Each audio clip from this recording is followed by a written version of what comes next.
knowledge.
Well, ladies and gentlemen, good morning and welcome to the Red and Rail Sports Show. We are live on this beautiful Saturday. We are coming to you live from the ATL.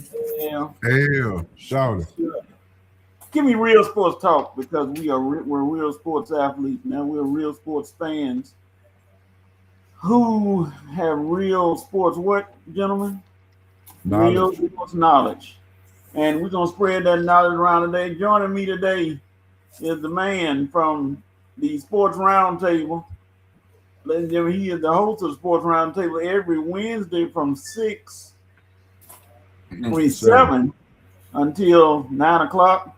He is H.O. H.O. in the building. What's going on, H.O.? All is good. Eating on some peanuts early in the morning. Well, you got to have something to get down there, take down early in the morning. I tell you, maybe you should have stopped by Domino's and got I know it's early to get the 50% off the pizza today. They say they're trying to give them away. Actually, I stopped by Ingles to get some breakfast. Oh boy, I know you ate good. Yeah. And at the bottom, ladies and gentlemen, I mean, he needs no introduction. He had, like H.O. said, he had the most famous last name in America and maybe probably some Indonesian countries. Ladies and gentlemen, the man from the DNA Sports on Mondays, Ace Brown is in the town. Ace Brown, what's going on, Ace? Coach, good morning. What's going on? H.O., good morning. Hey, I'm right with you, man. You gotta have something to feed the soul in the morning. Y'all can't really see inside, but it's a bunch of grapes. You know what I mean? Keep the skin tight. You know what I'm saying? Yeah. Yeah. Y'all boys eating pretty good, but you know, when you're a big fella, you can't eat small like that. So I guess I'll have to nibble on this big old croissant and just go to work. I ain't eating right now. I got some plans for it later on. But anyway, we are live here, ladies and gentlemen, and we had a very interesting night last night in sports and a very interesting week in sports. But before we get to that, I want to get to my number 427. And number 427, this is the show 427, but number 427 comes to you from a guy who is having a decent running back. And y'all might have heard of his name, Samaje Perine. He played for Oklahoma back in the days. He has the record, from what I understand, back in 2014. Let me make sure I got it right. Yeah, in 2014, he amassed 427 yards rushing in one game. And that's what we getting our 427 from today for the show. Samaje Perine. You probably won't hear his name anymore on this show in life. But today, he gets the honor for being on the show. 427 yards rushing in one game for Samaje Perine. Yes, sir. We're going to give him a little bit more credit. Doesn't he still play for the Cincinnati Bengals? Yeah, I think he's still trolling around with them. And he made a Super Bowl. You know what I mean? He's had a pretty good career after leaving Oklahoma. Yeah, I wonder what I just want to know, did the defense coordinator get fired after that game? It's Kansas, so you know he did against Kansas, so you're not expecting them to have much of a defense. They were probably, and he just probably took advantage of them and ran roughshod over. So yeah, Samaje Perine 427 yards.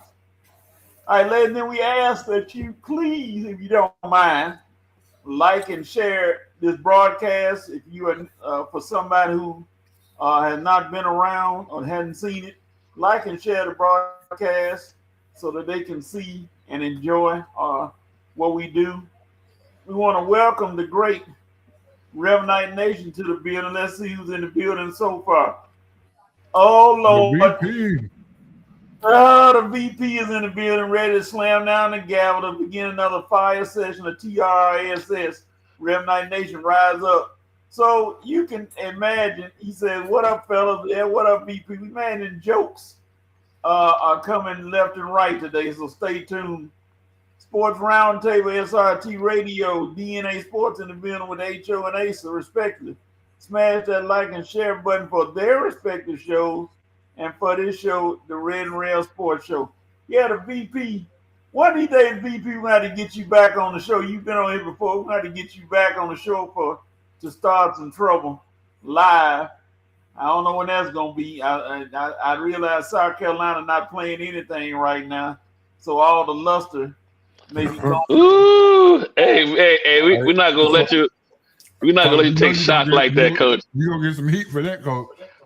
We're not gonna let you take shots like I gotta be honest. The Gamecocks are not playing anything right now. No baseball.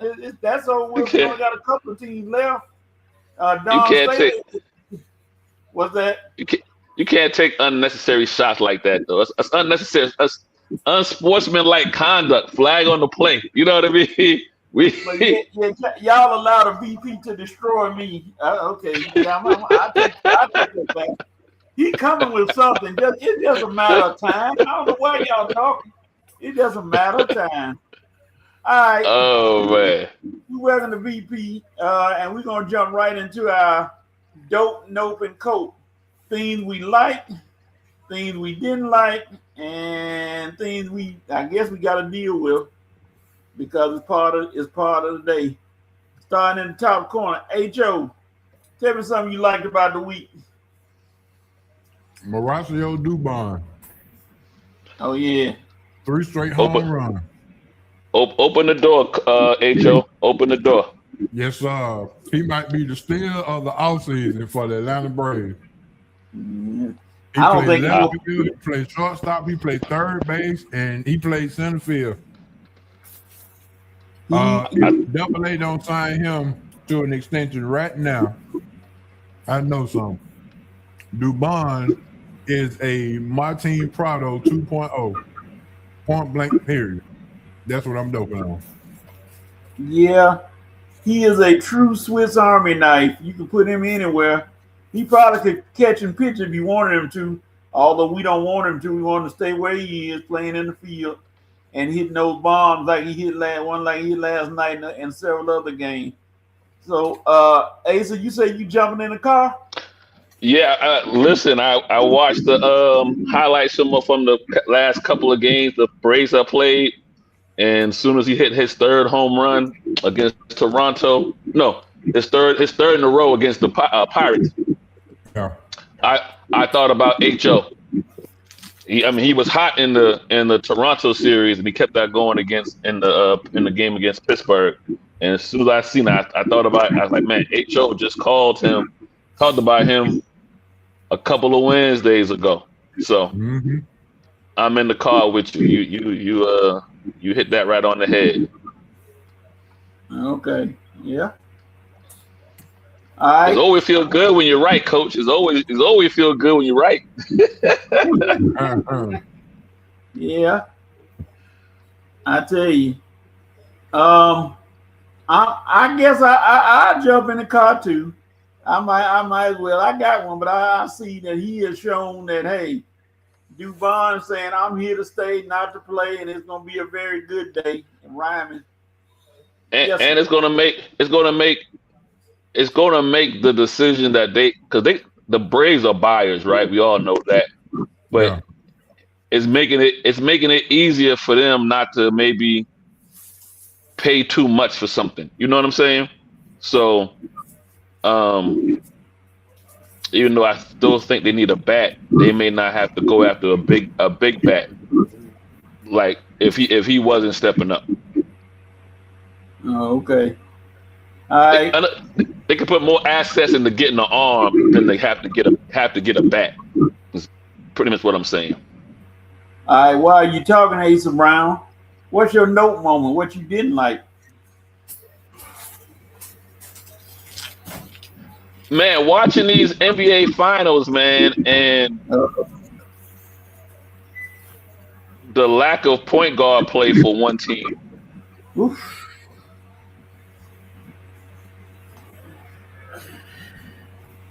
Which one? And so the one that's down 0-2. You know which one.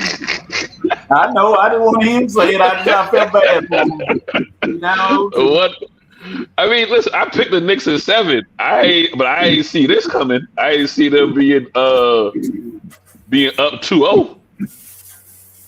I don't think they saw it either. My no moment gonna go to what's the kid? Sorsby for Texas Tech, who I call Kenny Rogers, the gambler, thinking that the NCAA is gonna actually let him play after he been gambling look like all his career. I'm like, dude, there's no need for you. There's no way you should be allowed to play, Mr. Gambler. You keep trying to bet on your teams and everything, you have a problem. You said you addressed the problem by going to therapy or whatever, counseling, but that's it. You might well go CFL, UFL, NFL. some FL, flag football, anything, but you're not gonna play college football, and that's all on you. HO, who you got as your note moment? Now, my note moment, I'm surprised that Ace didn't have this as his note moment. So since he did, I'm gonna say it for him. What's the guy that be on the Shaq podcast with him, Adam Lefko? I'm not. I think it's Lefko. Yeah, he was. They was doing they had a panel at a tennis event, and he had the nerve to say, he was introducing everybody and said that Sloane Stephens looked like she just came off the ranch because the cotton needs attention to. What? Yeah, I missed that one. I missed it. No, I missed that. I'm gonna have to send it to you. I just could not believe. I was like, now this is when you are Caucasian and you've been around too many black folks and you try to slide in some of that. I'm just like, I just couldn't believe it. I missed that one. I missed it. He had on the cowboy hat, and he says it looked like she's just coming off the ranch and ready to tend to some cotton. Wow, you got a little too comfortable there, partner. Ooh. Yeah, he like he's still on the show, or is he still on the show? Man, I'm gonna have to send it to you. Matter of fact, I'm gonna send it to you right now so you can see it. Yeah. I missed that one, HO. I don't want. It's so bad. I don't want to mess up the energy of the show, but that's my note moment. Okay, I'll check it out afterwards. I may want to change my note moment getting the call with you on that one. I can't believe he had the nerve to say something about cotton in it. Oh my! On the ranch, Sloane Stephens. Yeah, and she had on the cowboy hat, had a hair all dolled up and everything. Wow. Ace, I just sent it to you. Okay. On Instagram. Okay. All right. My coat moment is gonna go to who I'm coping with. I'm coping with and I hate to do it, but I'm coping with the New York Yankees, who had momentum, but they have seemingly lost Aaron Judge for 4 to 6 weeks with a fractured rib. I know they're gonna roll on, but still, I know that's a hurting when Judge was bombing away early on, and that's 4 to 6 weeks without him. And they're not in first place right now, so hey, it's gonna be on for them to see if they can control. And he said he looked so sad standing on the sidelines. I feel bad for him, but hey, it happened. Luckily, it wasn't worse than it was. They thought he was gonna to have surgery, but he doesn't. So I'm coping with the Yankees for right now. Hey, New York can't have everything, coach. They can't have everything. They can't have everything in 1 year. They can't. You know what I mean? The Knicks is enough. They just need to stay with them right now. The rest of the world can't. The rest of the world can't be dealing with the Knicks and the Yankees. If the Yankees somehow we can't. We're not ready for all that. Yeah, I'm gonna get to the Knicks. When I say about the Knicks, it's gonna be quite shock. It ain't gonna be shocking, but it's gonna be interesting. HO, what are you coping with? I'm coping with the trade deadline coming up for the Atlanta Braves. And we got a choice between Mike Trout, Alvarez, Buxton, and for some reason, Scuba as well. I just hope Double-A make the right decision and don't overpay and overextend to one player and not sign Dubon to a long-term contract. You mean to tell me that the Braves have a chance to get Alvarez? Yeah. I said that a month ago, coach. Yeah, he was on the list. Okay. Ace said it first. Yeah, good job, Ace. But here's the thing: where are you gonna put him? He's gonna be a strictly DH. Okay, so now that takes out. Okay, with Baldwin coming back and Dubon can play anywhere, that probably put Yastrzemski on the bench. That's why I said with Dubon playing, it makes it where they don't have to overextend on someone. You know what I mean? I think you can be able to now, if you was to go after Alvarez, you can go after him cheaply. You know what I mean? He's a rental. He's not somebody you would get into it. No. Have to. He signed to 2028 at $19 million a year. That's pennies. That's the peanuts you eating. That's the peanuts you eating right now, HO, in baseball. You know what I'm saying? That Alvarez he mashed that ball though. I ain't gonna lie. He's a punisher. That's a left-handed bat too. He's a punisher, boy. You put him in that lineup with what you already got. Woo. And what I seen with Baldwin being out, and I don't like how Weiss had the lineup set up, but hey, it is what it is. I can't go too much against Weiss so far this year, right? This is nitpicking. But I don't like Albies behind Olsen. Because they pitch Olsen differently. You know what I mean? Like if Albies is ahead of Olsen, then you don't want Albies to get on. You pitch the Albies, you pitch more strikes to Albies. You know what I'm saying? Because you don't want that extra man on base.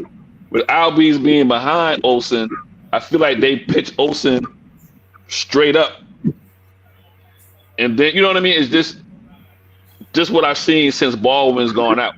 But now, like you said, if you can add Alvarez into that mix, you can't hide nobody. You got to pitch everybody straight up. Now you looking at Ackner, as I call him, Ackner, Acuna, Harris, Olsen, Alvarez, Albies. I mean, that line. Who you gonna pitch around? You got some trouble to find out who you gonna pitch. Or you pitch around Riley. Pitch to Riley because he actually Riley's had a good couple of games though, Coach.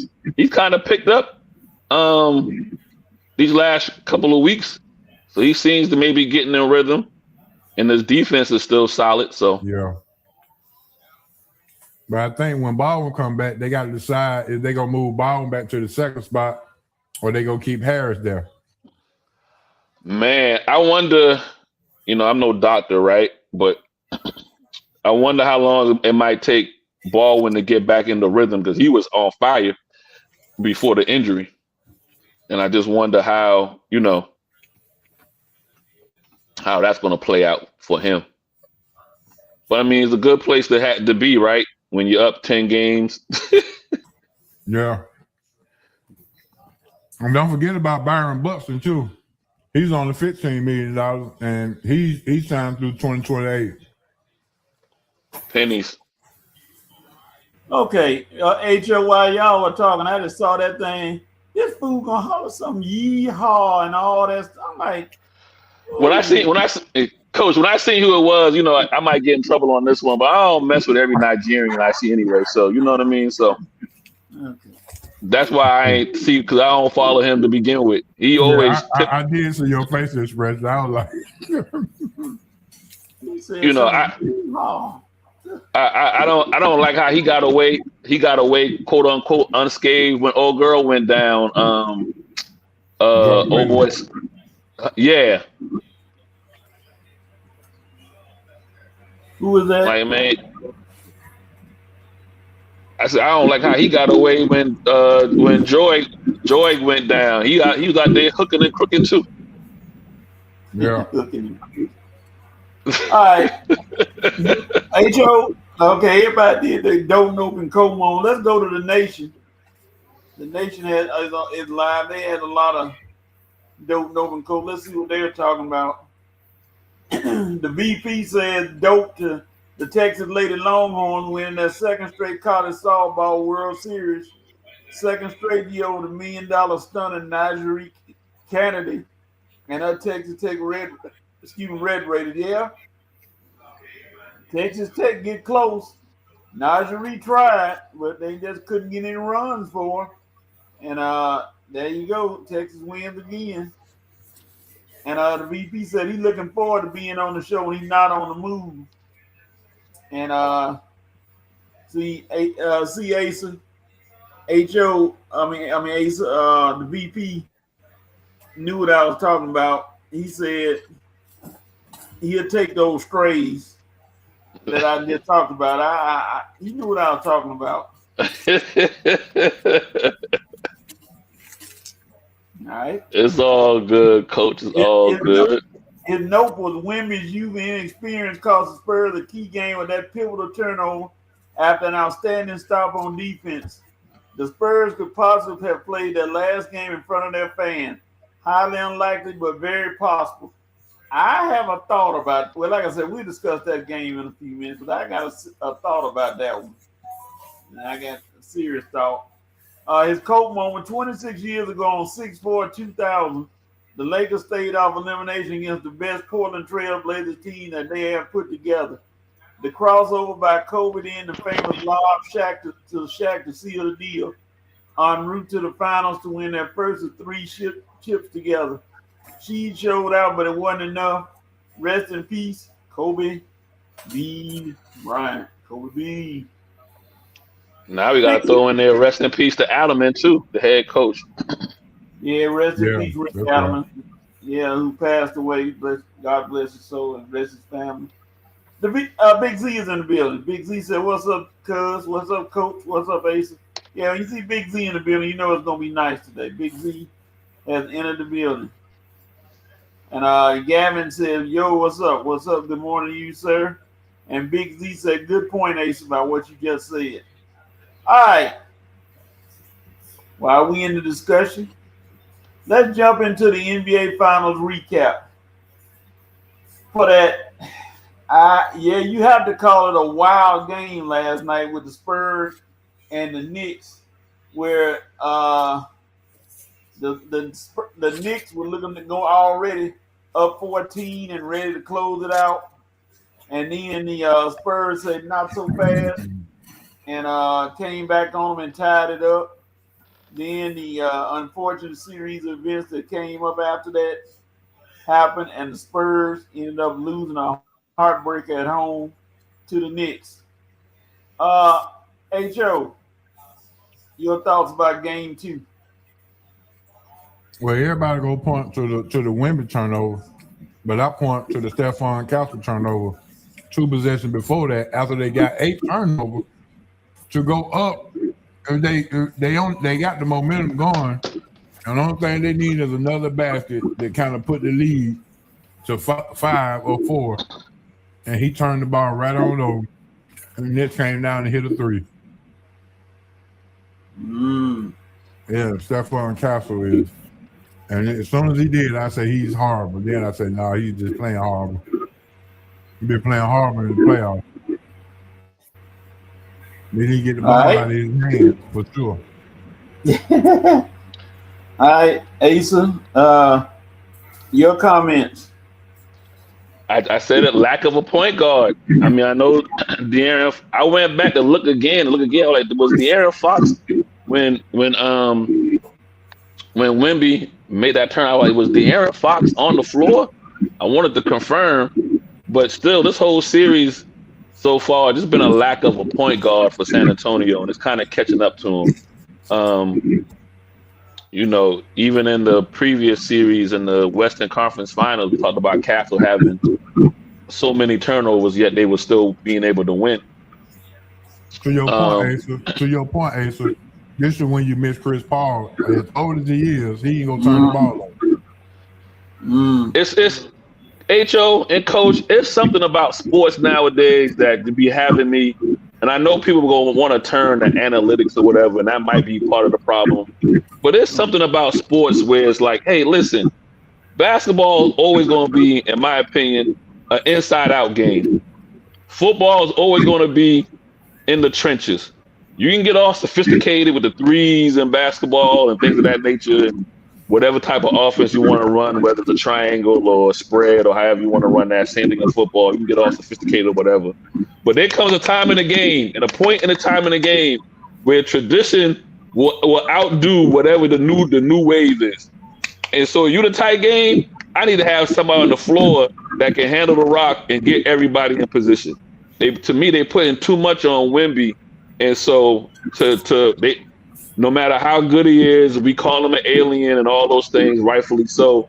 But we putting too much on him. He's 7'4". God gave him 7'4" for him to get on the elbow and below. Not for him to be out here initiating the offense and trying to get stuff going, because that's just not who he naturally is. and we seen it last night.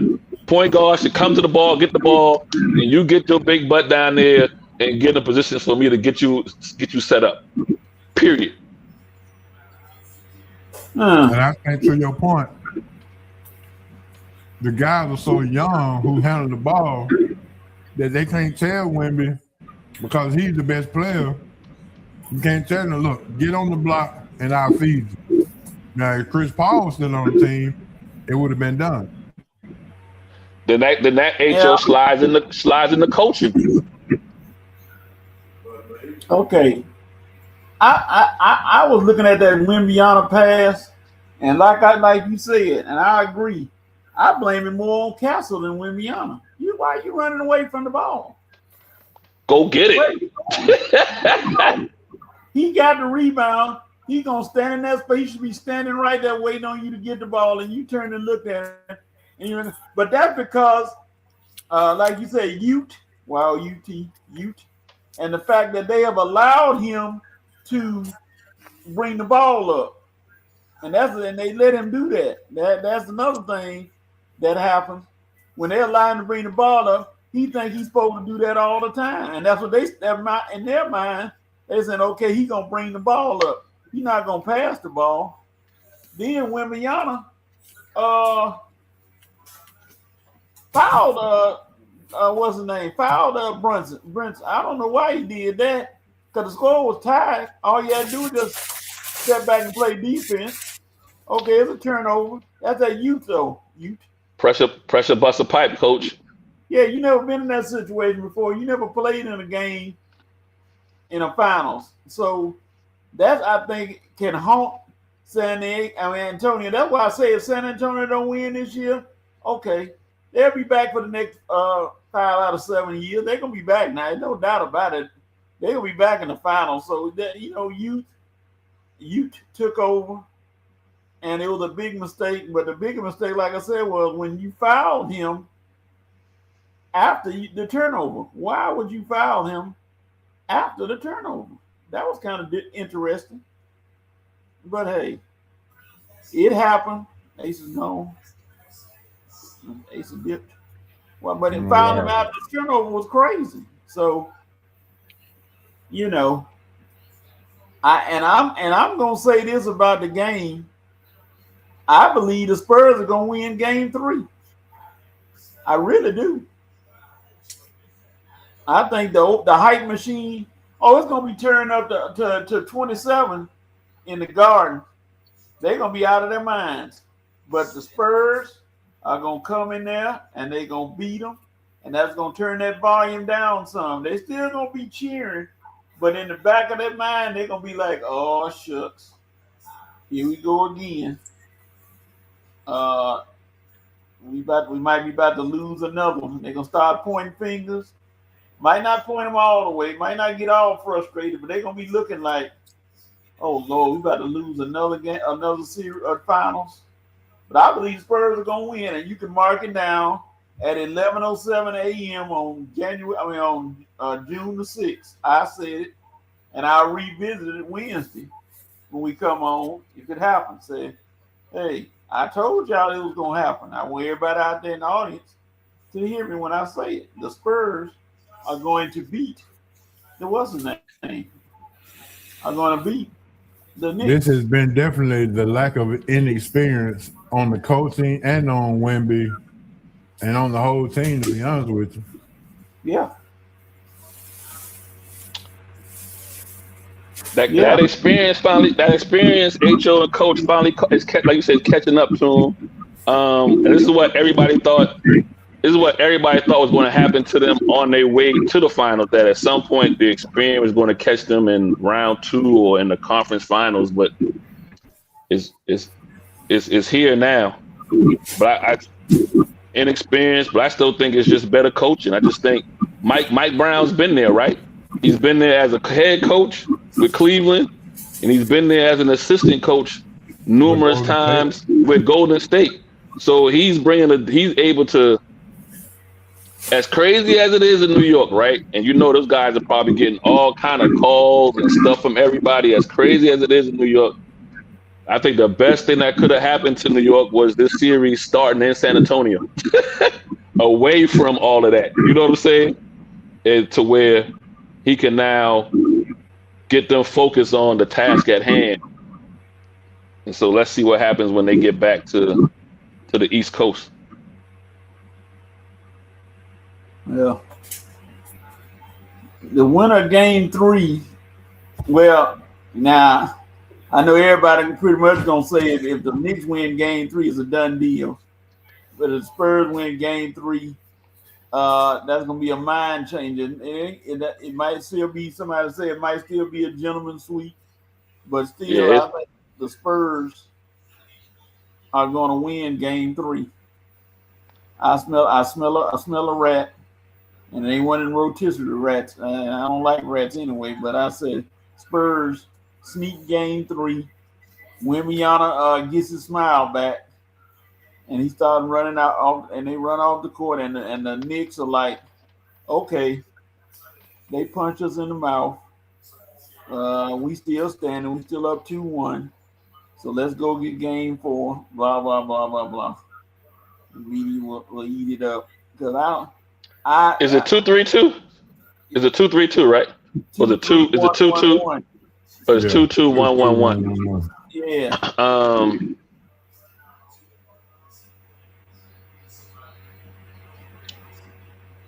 Yeah, they get to play one more game in San Antonio. Yep. I saw a lot of the that's amazing though. The Knicks fan bases look like they're ready to take over San Antonio. And the San Antonio fans, everybody with their I know the first game they had nice little colored seats and everything. I think that's so cute. But you gotta let them play. And the San Antonio know they let that game get away, and I think they're gonna make amends. And somebody other than De'Aaron Fox is gonna step up. I said Champagne, but he starts out quickly. He fades. He plays half. He needs to play a full game. And what's the name? A couple more guys on there need to step up and play some ball. But we'll see. It's gonna be interesting to see how they're responding. Now, if San Antonio comes out flat in the first half, then they're gonna look like Cleveland and just give up and say, "Oh well, we got here." That's all y'all need to know, which is gonna be crazy. I hope they don't. I hope they make a series because I want to see a good series. I said Knicks in 6. I want to be right. I don't know if I am, but I can say it. So we'll see. All right. Anything else about the game that we didn't note or that we need to pay attention to? Oh yeah, let me go to the see if the nation had any comment.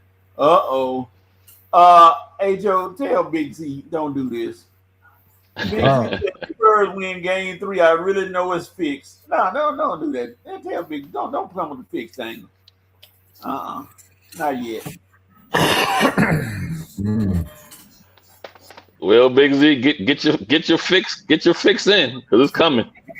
Well, I see they separated Scott Foster and Tony Brothers. Yes, sir. They made sure that Yahoo and Yahoo Jr. don't work together. They like, no. Y'all boys have caused enough problems. So we don't need to see y'all doing anything. All right. And San Antonio need to make free throws too. Let's not overlook that. Oh yeah. I mean, people do not understand, and I used to preach to my kids all the time. Y'all don't know how important free throws are. You don't think much of them, but you play a close game, then you go back and look at your free throw numbers, and then you see where you lost the game at, and you'll find out. You'll be like, "Oh, dog." Let me see if I can pull it up. See what their free throw percentage was from last night. Let's see.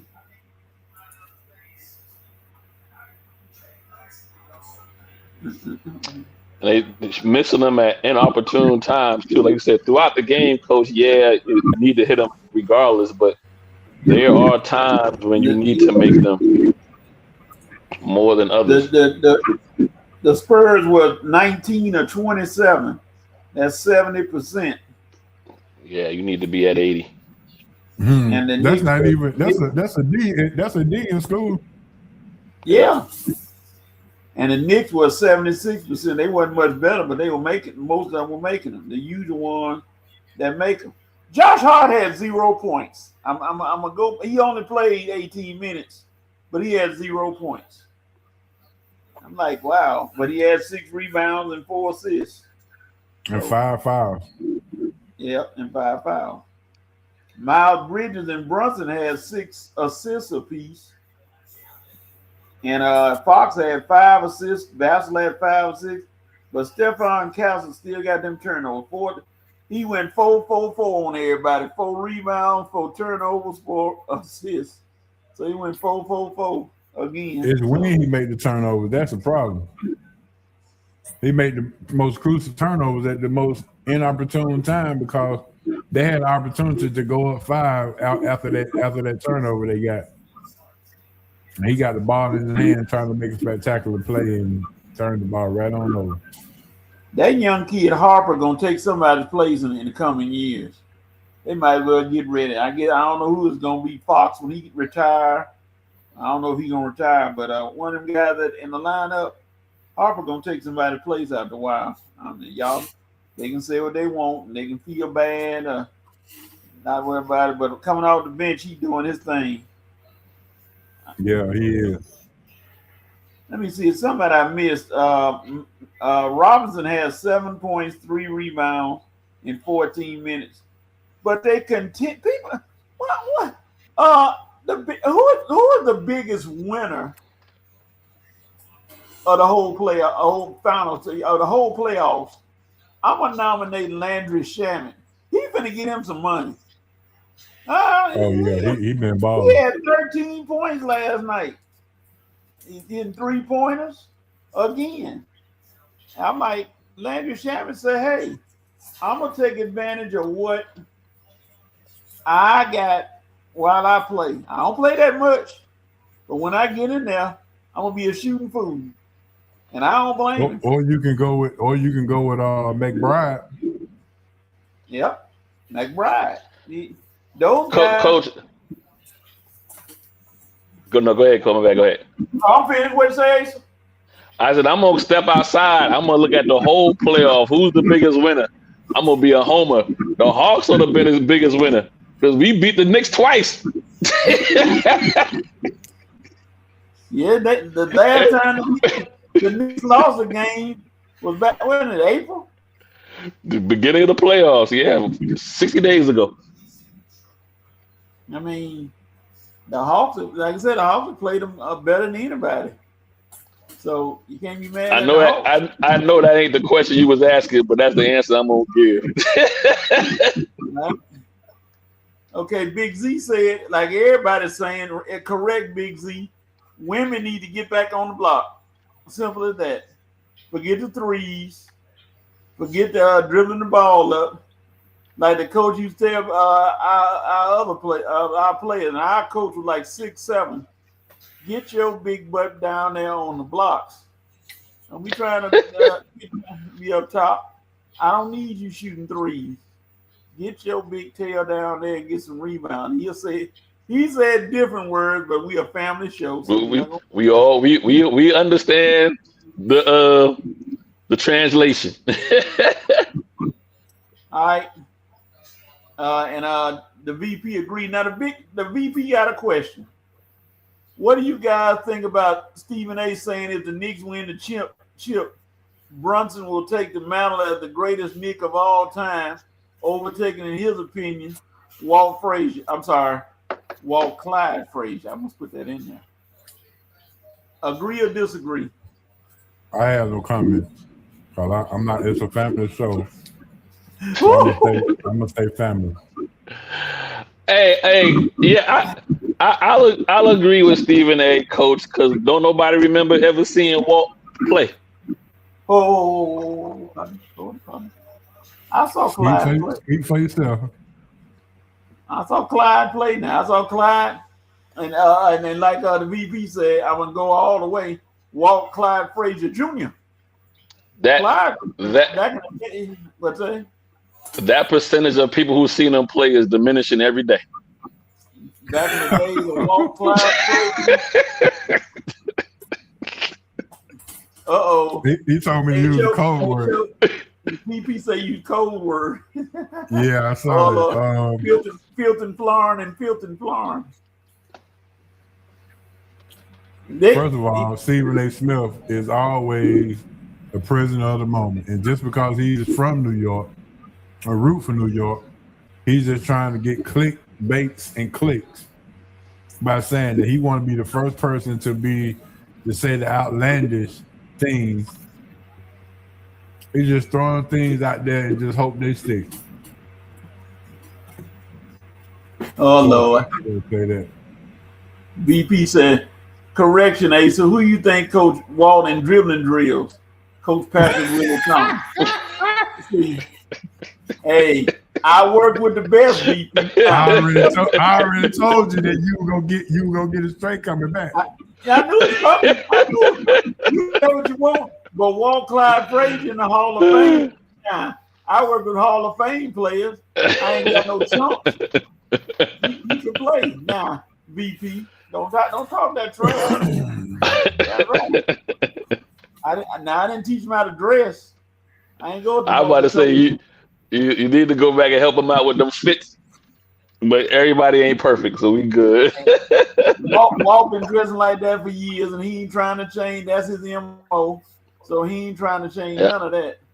Which one get the outfit of the year, him or Calvin Murphy? Ooh. They neck and neck. That's a tough call right there. Yeah. I say, hey Joe, at least Walt, his outfits fit. Like they might be kind of outlandish, but they tailored, they fit. There's no missing when he move. My other it looked like good times in color. Yeah, my other guy, he's straight off the rack. His like straight off the rack. However it fit. No. What's his name? Walt Frazier looked like Mr. Brown on Meet the Brown. Can't take like you fell into a bucket of paint and said, "Hey." And VP said, I think Stephen A. mentioned Frazier because they are both Winston State alums. Okay, yeah, Winston-Salem State. Joe Black, what's up, Joe Black? What's going on this morning? Yeah, but is Jalen Brunson gonna be the best of all time? I mean, it's an achievement upon itself what he's doing. There's no doubt he's the leader. He's the leader of the what's the name of the Knicks. There's no doubt. Karl Anthony Towns is balling out of control right now. He playing well, but ain't no doubt that if Jalen Brunson wasn't on that team, they might not be where they are. And Dallas Mavericks, can we call y'all and ask y'all what the heck are y'all doing? Y'all trade away Luka? Y'all. I mean, y'all just giving away players. Dallas Mavericks organization. Now, if Jalen wasn't so floppy, then I could give him more respect. But he stay on the floor more than the Mop do. Yeah, he get some flops every now and then, falling down, like Michael Douglas falling down. Yeah. VP said Walt still stuck in the Superfly days. Yeah. Walt stylish now. You know who else is gonna catch a lot of strays, Coach and HO, when this thing is over? Becky Hammond. Oh, her comment about a little man can't lead nobody anywhere. I mean, she wasn't wrong, but a dead clock is right twice a day, right? And so yeah. And just when you said that, the VP said Becky Hammond had to apologize. Me and VP on the same wavelength. The championship team led by guys bigger than him. She considered Brunson to be a small fella. Hey, little fella. Well, she'll be well. I was gonna say she'll be proven wrong, but it's funny. You look at SGA on TV. He look like he's 6'2" and he's 6'7". Mm-hmm. It's hard to see that. You see them guys, how small they look on TV, but they really are tall, taller than we are. So, you know. So it'll be 3 on that list, right? Steph Curry, Isaiah Thomas, Zeke, and now Brunson. Because the Knicks winning it, they're gonna win the series, right? It's just a matter of how many games. It's gonna be 4, 5, or 6.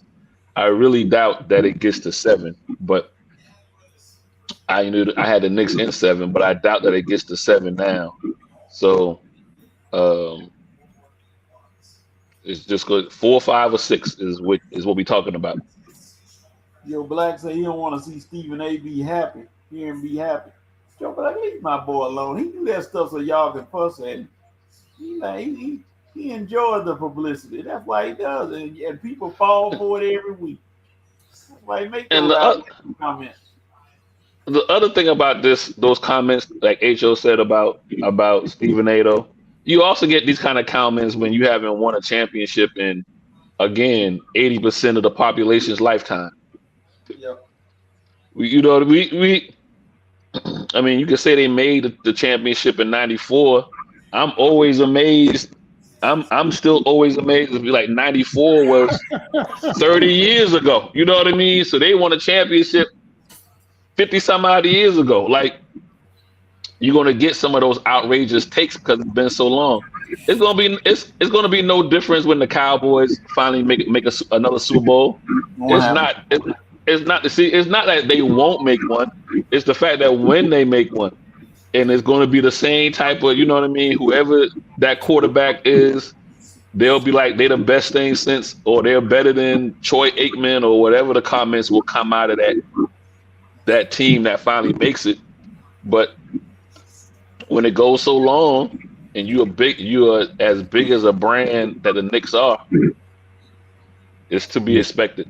I agree with you, Asa, because just like you said, it's bound to happen one day, just like it was bound for Obama to be president.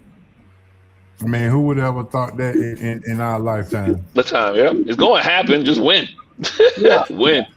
Yeah, that made me, I'm segueing. Now, have y'all seen the movie The Butler? Yeah, I've seen it.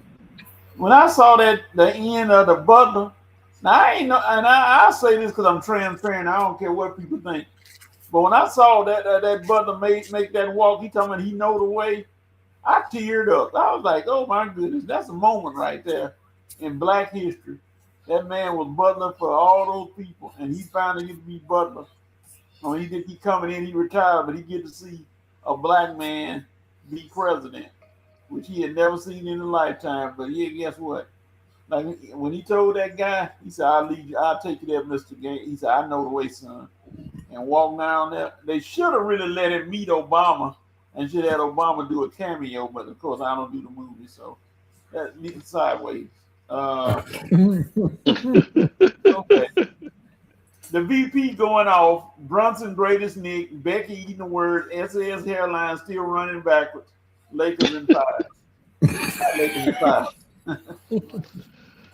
And then he said, LOL at Joe Black, we won't hear the end of it if the Knicks win. SAS will become even more unbearable. Yeah, let's see. The Cowgirls will get back to the Super Bowl when Jerry Jones is pushing up Daisy. It's going to be a long time, fam. Yeah, we don't want to get on that right now. Jerry's always part of my note moments all the time. But yeah, Jerry, where he running the team. And that's another story for another day. Him got to deal with George Pickens. And Pickens letting him know, hey, dog, I'm going to do this my way. You can't tell me how to do it. And the VP said the Butler was a great movie. Forrest Whitaker did his thing. I teared up in Well Coach during that scene. Yes, you couldn't help it. It was one of the most beautiful scenes in the world. But hey, it happened. So, and I remember, and I'm just going back and just thinking about that all the time. The election when Obama was first running, man, I'm gonna tell y'all, I was in line at 3:30 in the morning, and it was already long. And I bought a chair. I had a lot of folks bought chairs. Jokers were playing cards and everything, sitting out there waiting because they said that they don't care what was going on. They wasn't gonna miss this election. That was one of the crazier times. And now look what we got now. No comment. That's another segue. No political comments. Jerry would love to see 100 in spite of us all. Yeah, Jerry gonna make 100. Gonna try to get to 100. Bless his heart. He's still trying, but he ain't gonna get no title though. Sorry for him. There's no title in his. There's no future in his front, like MC Breeze said. So, all right, Coach, we hear you dropping bars. Hey man, I listen. I like Breeze now. I make you go back to King T. Don't make me go back there. You know, I don't know if y'all heard it. I know H.O. heard of King T. I have. You have? King T broke it down on Just Clowning. I play that song every day almost if I can get in my truck. I got it. You still got a tape deck in your car though, right? Like that. That's why that goatee. I'm gonna catch it soon. Hey Joe, you walked into it though. I do know who KT is for real, and I literally do have a tape. I got some stuff. I just can't play it right now. I don't have none of the equipment to play it. I'm gonna slap the VCR at your hand soon. All right, that's all for the game. We're looking forward to game 3 Monday night. Monday? Yeah. Like they're doing travel. So it's Monday night. Yep. Game 3. So Asa, you gonna be watching the game and on Monday night while you're doing the show. Yep. And we'll be doing the same thing Wednesday, because Wednesday, Yep. Wait. The show will not take over the fun bag. I don't get what they try to do. They try to do what they want to. Yeah, especially if the Knicks playing, we're gonna keep on pushing.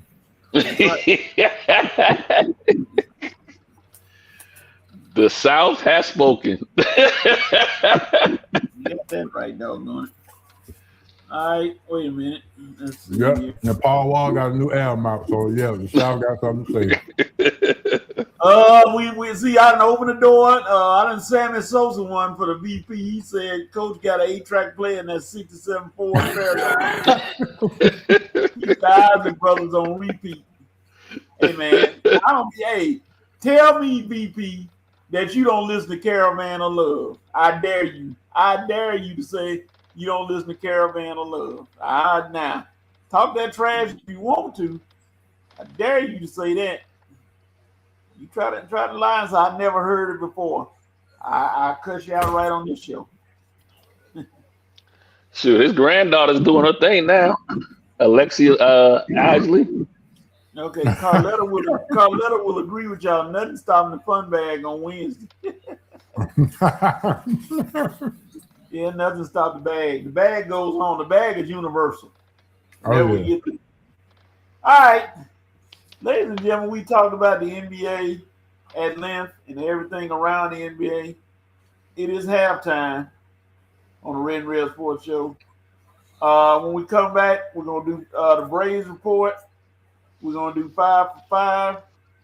And then we're going to finish up the show.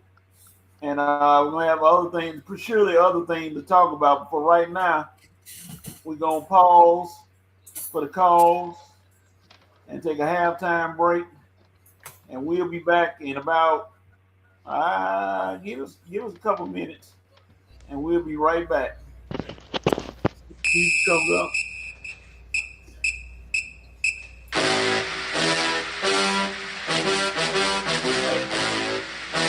We'll be right back.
Ladies and gentlemen, we are back. As soon as I get back up to the top.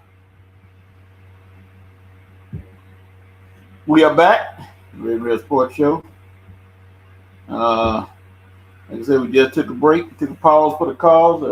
Halftime, we're talking about the NBA finals, which is 2-0 for the New York Knickerbockers, as they call them. Will things change Monday? We will see. And we will have of course, we'll be live updating it and just imagining what that crowd is going to be like. Ace, do you think there's going to be violence at the game?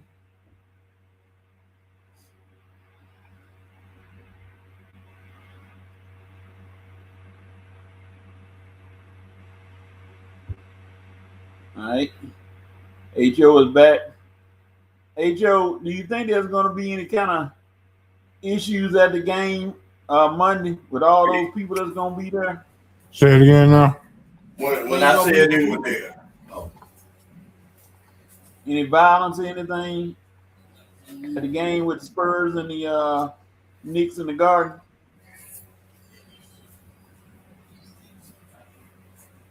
You say, will there be some?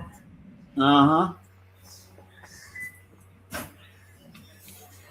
No, I don't think so. There's gonna be a lot but of. But we do need to point out that the dude who ran out on the floor to take a selfie with Wemby, if that's how you want to get rich, it might be worth it, because the video he made $92,000 off a video. Oh, did he? Mm-hmm. Hey, that's a nice $100,000. You ain't hurt nobody. Mm-hmm. Yeah, but he got banned from all sports. I guess he ain't worried about that. That's fine. He chilling. He ain't worried about me. Is that worth it? Nah, not really. In the long scheme of things, now if you can take that $100,000 and flip it a couple of times. Coach, I done went to my snack bag.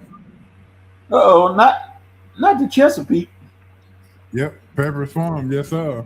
You go to Pepperidge Farm, they that's letting you know something. All right. What were you saying, Asa?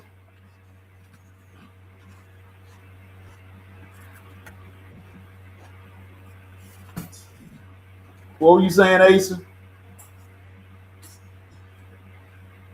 I don't know if you heard me. I don't know if you hear me either. I don't think so. Coach, you there?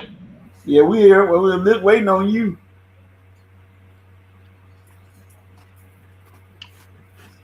The sound must be off. Coach, you there? Yeah. We can't hear you. He can't hear us. Oh no, he can't hear us.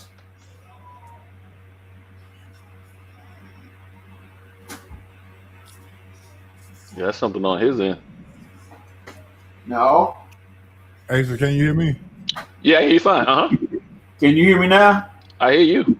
Okay, there you go. Now you back now. I don't know if Coach is hearing us. I can hear everybody. I can hear everybody. All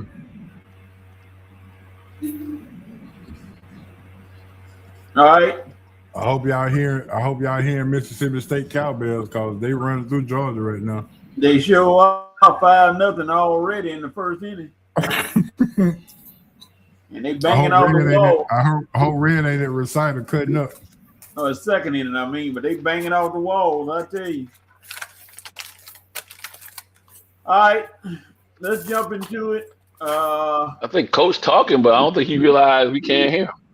Hey, Joe, can you hear me? You can hear Coach? Yeah. Yeah. Oh, I can't hear him. I just hear you.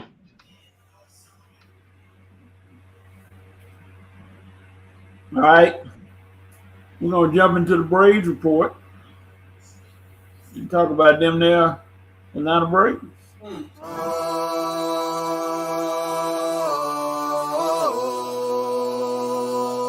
game time.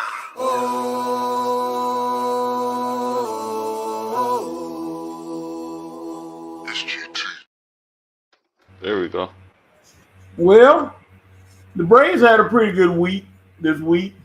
Everybody was shocked that Chris Sale got. Are we there, Coach? Huh? Everybody was shocked that Chris Sale got rocked the other day, which was very uncharacteristic. You know, nobody. I'm gonna go out and come back in. Maybe it's me. Would have thought that he could do his get damaged like that. H.O., what you think about the Braves? I think they surprised everybody. I just hope they don't get to the trade deadline and screw this momentum up. I think that's a fear that everybody's thinking about at this point. Will they go to the championship? I mean, get to the playoffs and fade away? That's what everybody's scared of. Because you got to think, before the season started, when the Dogs got all them players signed, we just knew that the Dogs were going to be the runaway favorite in the National League. Yep. New York Mets got a $300 million payroll. The Phillies not too far behind, but the Braves 10 games up. Uh-huh. With a what is it, 672 winning percentage right now? Somewhere up there. 666, 672 or something like that. But .672 HO. Yeah, so we may need to play that number tonight.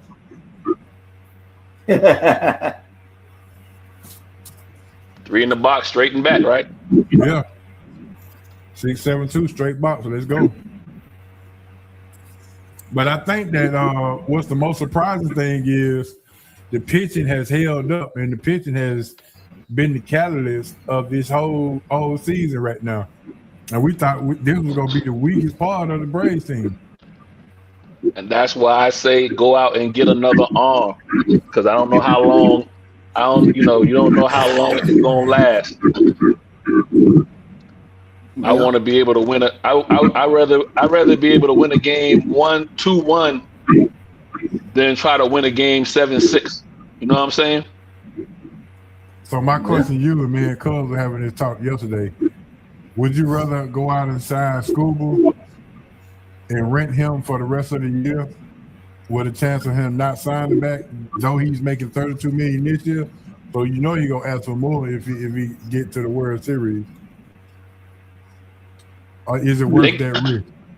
They got it. To see the part that people don't understand with the one thing the Braves got in their back pocket is they got the money because of the way they built the battery. So they just don't spend the money outright like how, say, the Dodgers do. But if you're talking about winning another championship, be the second one in 5 years? The last one they won was 2021? Yep. Then you go ahead and cut that check for a pitcher. I don't cut the check for a bat, but I cut the check for a pitcher. Yeah. Let's be honest. I'm in talks. Me and Byron Allen are in talks to take over the battery. So y'all might as well. I got a good backer behind me. We're gonna buy us some pitchers. gonna find some pitchers. We're gonna be just like playing fantasy baseball. We're gonna go out and get all the pitchers that can throw. Or if you don't get a coach in HO, if you don't get a starting pitcher, you definitely get you somebody in that bullpen that can eat up some innings now through the summer. So you kind of keep the guys you got right now fresh. Because that's pretty much what they did in that last game against that last game they lost to Toronto. That was a bullpen game. They didn't start a starting pitcher. They just threw guys out there to see if we can get through. Just to save our arms because you up 10 games. 8.5 against Philly or whatever. But for the most part, you up double-digit games. So there's a game here and there. You'd be like, you know what? Let's save our arms. Then if you don't get you a starting pitcher, you definitely got to go get you a guy that can start, but it may be more of a middle reliever to eat up innings over the summer. Yeah, what's the name scares me? I love him to death, but Iglesias scares me. He could be on. Yeah. He be walking too many guys for me. Yeah, he throwing gopher balls. I'm like, come on, Rafael.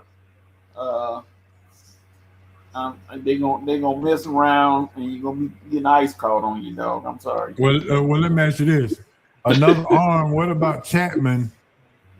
Along with, if you can get Chapman and the bat to go along after the trade deadline. I'm good with that. I'm good with that. You can still bring it for give you a good solid inning or two.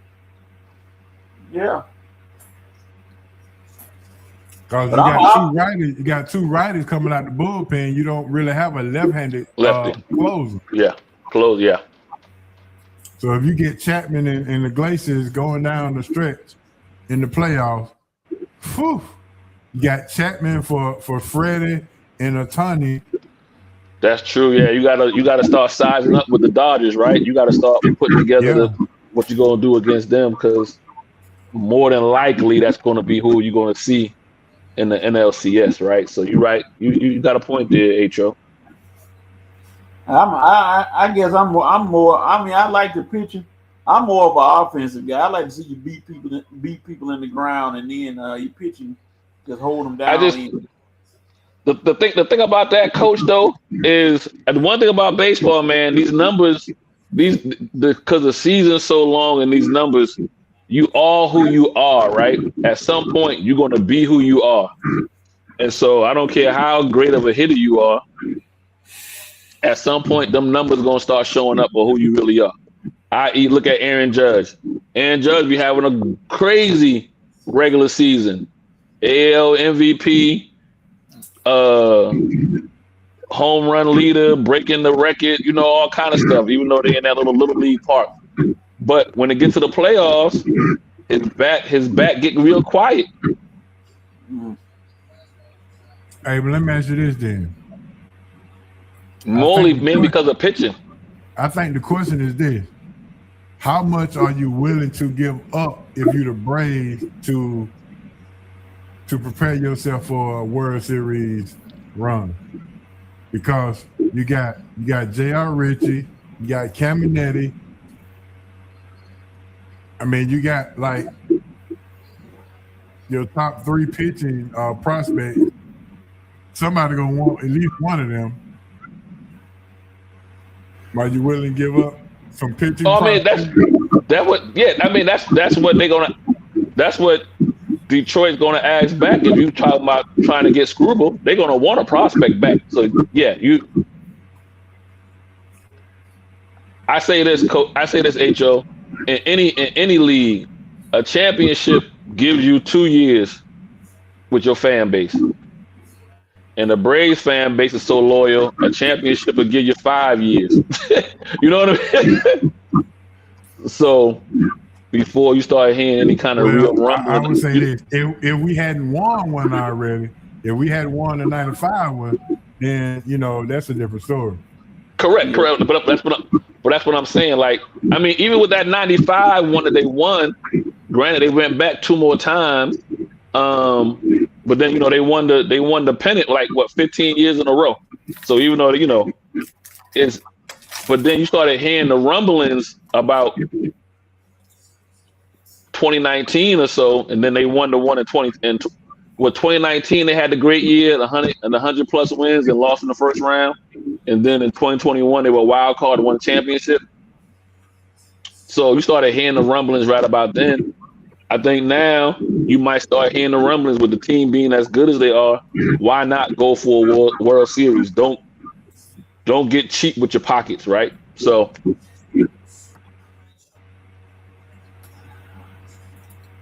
we'll see how they handle it. Hopefully they balance it out. It just got to be a balancing act. The other thing too, HO is, and Coach, I say win a championship now because I got a funny feeling. I still got a funny feeling baseball gonna have a strike in a year or two, so it ain't gonna matter. We ain't gonna see baseball. So why not the last thing that you remember seeing baseball for a year? So is the Braves winning? If you're a Braves fan, yeah. Because I don't think they're gonna come to an agreement with this salary cap and all. I don't think they're gonna come to an agreement with that. Mm. Yeah, that's what we need to talk about is that baseball agreement is coming up really, really soon. So win a World Series now. If you're a Braves organization, knowing that you might have a year or so to sit on that one because it's not going to be a season. And if you're the Braves ownership, you still making money because ain't nobody, people will still come to the Battery while they trying to figure out an agreement. You just go ahead and start throwing concerts down there. So we got Cam Caminiti, he's 19, J.R. Ritchie, he's 22, and Owen Murphy, he's 22. So those are the top three pitching prospects for the Atlanta Braves. And then you got shortstop Alex Lodich, he's 22, and Tate Southsense, and he's 19.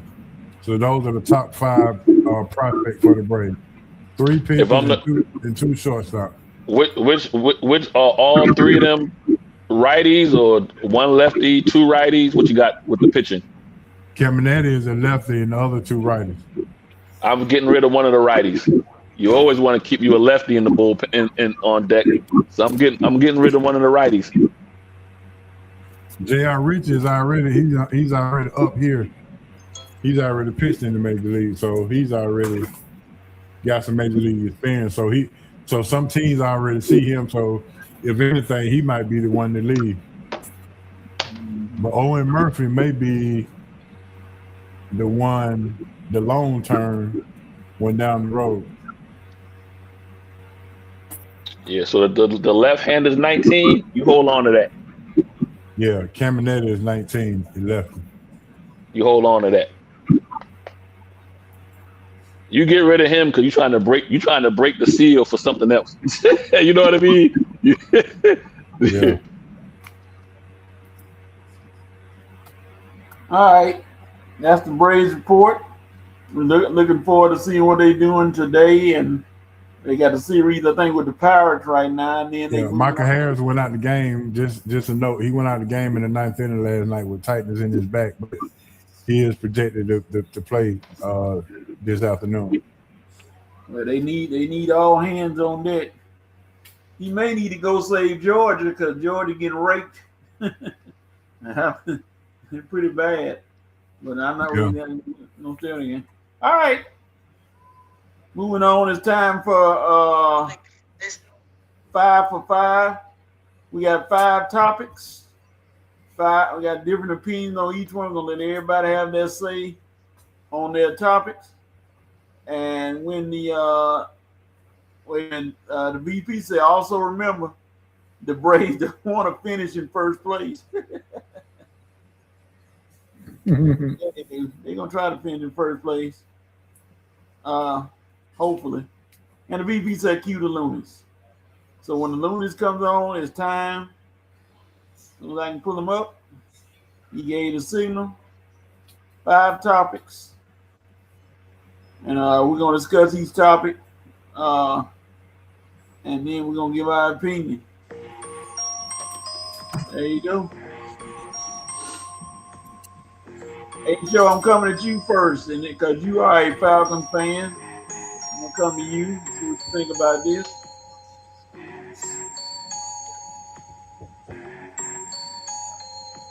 Drake London gets paid. Did he get paid too much?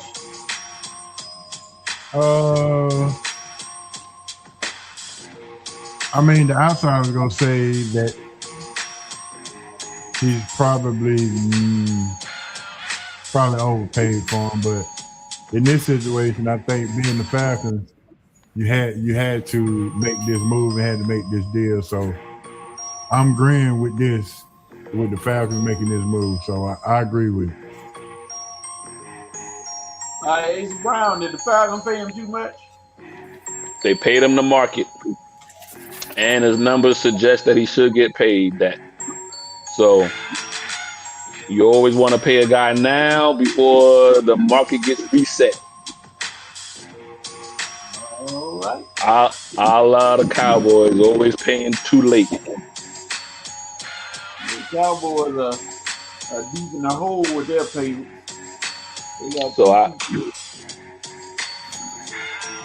But the inconsistency that we've had at quarterback for the last few years, and he's still putting up numbers.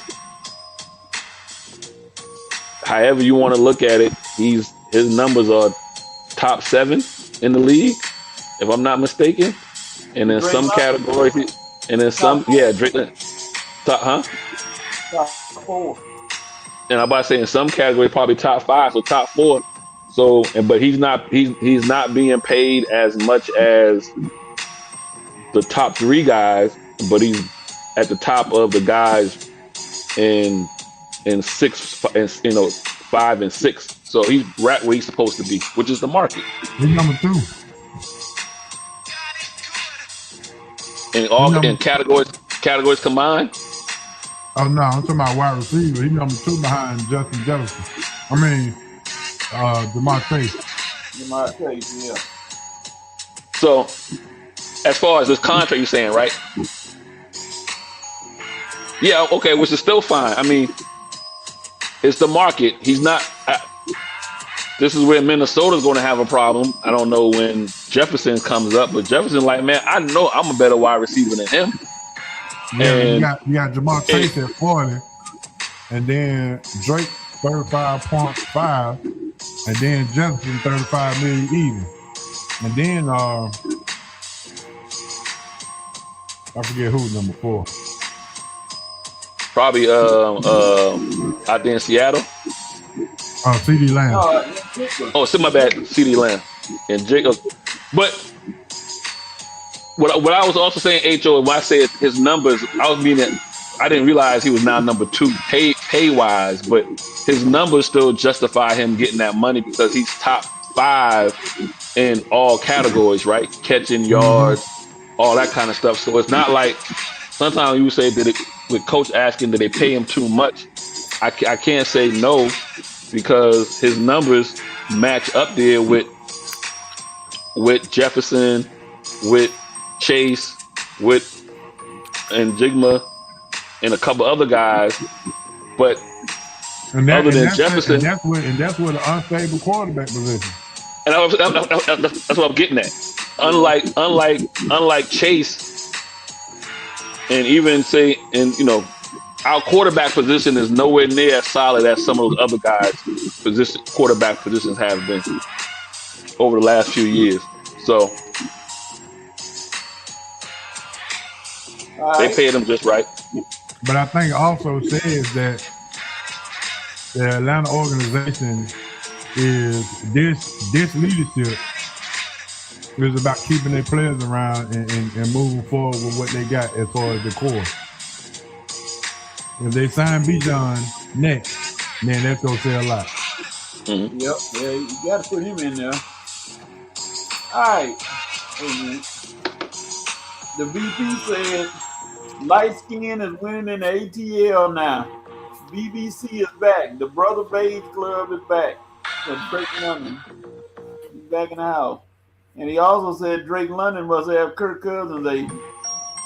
I don't think anybody got Cousins' age. Kirk Cousins' age is Hall of Fame. He's a made man. Goated. Well earned despite inconsistent quarterback play. That truly means you're a dog. You're a dog. All right, dog. All right. Next topic, Asa Brown. Let me ask you this. What do you think of Odell Beckham returning to New York to play for them New York Giants? A money grab. You don't feel like he can help the Giants? Nah. Oh, he gonna wind up being a scapegoat when this season goes left because of all the turmoil in the locker room because of their quarterback. Now, he did make up with the net. Now, him and the net had a relationship. He made up with him. So, we'll see. But at this point, tell me what Odell does now at this late stage in his career. What is he like? What is he gonna bring to a young quarterback? Like I think Odell Beckham got at least one-handed catch in him. And he's gonna stop him. Or it tells me that Neighbors is further away from being healthy than not. Yeah. I think he's gonna be motivated. H.O., what do you think about it? Odell Beckham. I agree that this probably is a money grab, like H said, but more importantly, this is a marketing ploy. Odell Beckham brings eyes to the TV, and he brings marketability to the state of New York. So this is all about marketing. Mm-hmm. I mean, what's the best way to keep your eyes on the Giants? You bring Odell Beckham back with a new head coach in Harbaugh. Yeah, this ain't nothing but this is a marketing strategy. Yep. This ain't nothing but this is a social media grab right here. Did you see what just happened, H.O.? If it works out, cool. If it don't, we tried. Yeah, H.O. No, what happened? Home run again. Oh no. It's crushing. Georgia. They bet like you said, they bet over red ain't nowhere near TV. I know. Georgia Tech, they went out in the first round. Now here comes Georgia finna stumble out of this thing. But anyway, this Odell Beckham thing, this is a marketing ploy. Mm-hmm. Come watch the Giants and come watch Odell. What better way to bring back Odell while the Knicks are in the NBA Finals, right? Yep. Come on, New York trying to grab all the headlines. Then you got Jay-Z doing a freestyle, doing what do they have? A little. So it's New York all over the place. Oh, okay. Yeah. So why not have the momentum going? Sign Odell back while the Knicks are in the finals and Jay-Z is getting headlines for his freestyle. Yeah, one of these days I'm a challenge Jay-Z in a freestyle. I don't know he got me beat, but he's more popular than I am, so no problem. I'm gonna catch him on a bad day. No comment. All right. Put that King T tape to work, huh? Oh Lord, you know what? I'm gonna teach you. You gotta have All right, the VP said we've been done with Beckham. He just chilling now. Darcy gonna hang out with Odell on one of those boat trips you want to put in with the team. No, you don't. Don't do that, young man. Don't make yourself look bad going on one of those boat trips because you really gonna catch hit. You think you catching it now? Beckham was brought back for, like y'all said, for fanfare and deflection on darts done behind. Yeah. And The VP said New York is winning. Hove dragging Drake. Drake looking like Sideshow Bob. Stephen A. Smith winning. Knicks on the come up. Might be sealing the deal. Dark lets some of his racism lose out. Beckham about to assist to the New York Flair. And you also got to look at the Yankees. The Yankees are playing well. Then you got the New York Liberty, who are kind of quiet, but they winning. And they're going to be back at full strength soon. So, yeah, this could be New York here, without a doubt. And the VP say UGA might be heading home like the Ramblin' Wreck. Yeah, they ain't looking good for the Bull Puppies. They getting stomped into the ground, but hey, that's another thing. It's just 2 out of 3. So, VP said Yankees gonna flame out. Judge Judy will fall to in October. You mess with Judge Judy, VP. Judge Judy alone, she's crying. All right. Don't have to worry about this guy anymore. Russell Wilson has retired and joined CBS. H.O., that is a good move by Russell Wilson. Y'all know when to fold him. Y'all know when to fold him. We just keep his house in New York and work for CBS.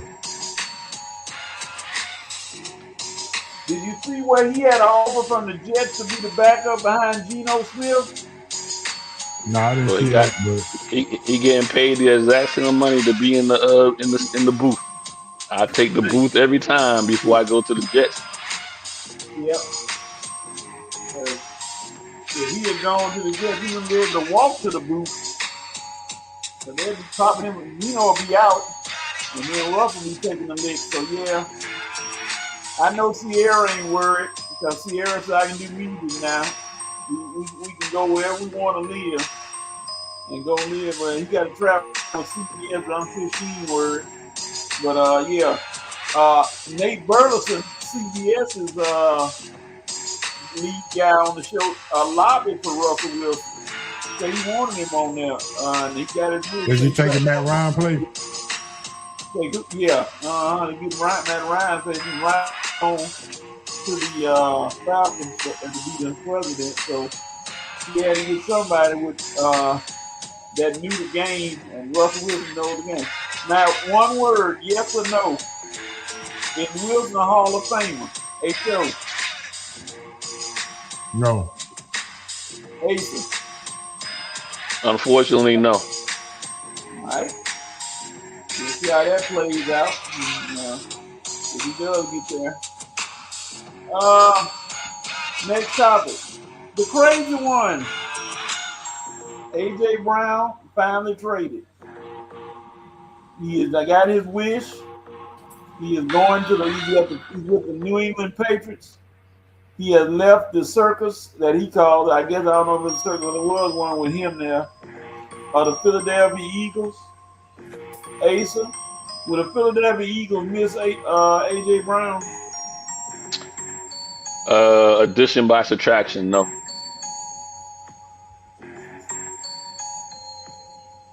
You think they can feel I think they'll go back to doing what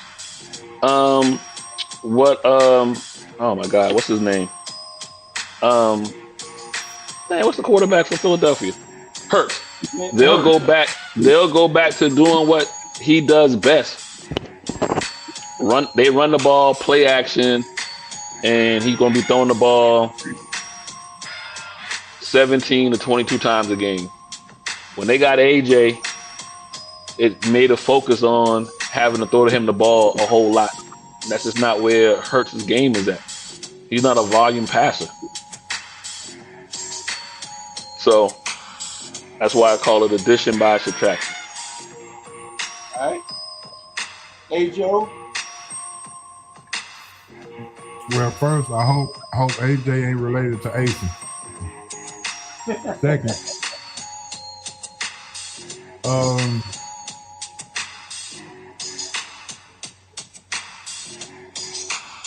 I think it worked for both teams. AJ said he don't know why him and Hurts didn't get along, but either way, he's out, and Philadelphia can move on, and and Brown can move on with the Patriots. Now he's gonna be under some Patriot ways restrictions. I wonder how many books he gonna read now. Yeah. I'm not sure if his library card is working up that way. In Boston. Yeah.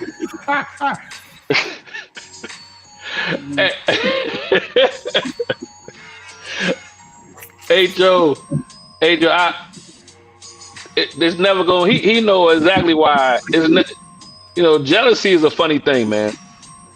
And I don't care what nobody say when Hurts got that money, and that young lady who was his agent got that money, and she's easy on the eyes. I just, you know what I mean? I just feel like it had nothing. What was going on there had nothing to do with football. It had everything to do outside of the game. Yeah, So I don't know how you complain and you make it to a Super Bowl. You made it to 2 Super Bowls and you win one of them, right? And before then, you couldn't even scratch the playoffs in Tennessee. Like, I just don't understand. You know what I mean? I don't understand the thought process. To me, it had nothing to do with football for AJ Brown. And yes, my last name is Brown, so I know how them Browns can be. Like I said, James Brown, Bobby Brown, Nino Brown, Just corruption. Chris Brown, and then me. So I know how them Browns can get. You know what I mean? I already know it. They got nothing to do with football. And AJ know why they didn't get along, but he know he can't say it because it'll put him in a bad spotlight.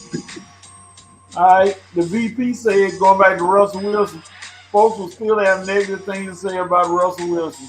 Bruh keeps on winning. I love the move. He's camera ready, very articulate, has to look for TV. Do your thing, boy. I can't wait till he does a piece on The Call.